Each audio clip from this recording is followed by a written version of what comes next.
For baby boomers, weddings were a rite of passage and the first step toward starting a family. Back in 1960, 6 out of every 10 Americans between the ages of 18 and 29 tied the knot. Today's weddings may look different. You can thank YouTube for that. But the real story is that they are happening less and less frequently.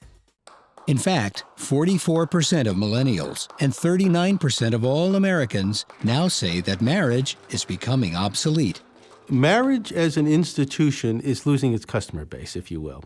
You go back a half a century and 72% of all adults over the age of 18 were married. Today, 51% of all adults are married. Since 1960, the median age at first marriage has risen by 7 years for women and 6 years for men. And while young people may have cooled on marriage, they haven't stopped having babies.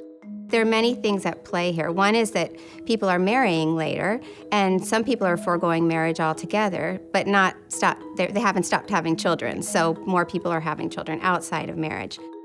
In 2010, I think about 4 in 10 babies were born to unmarried mothers, and that's up from about 5% in 1960. It is a change that is widespread. Among whites, the share of births to unmarried women rose to 29% by 2011. Among Hispanics, 53%. And for blacks, 72%. When you look back at over the last 50 years and you think about the typical nuclear family, a married mother and father raising their own children, that is not the norm anymore.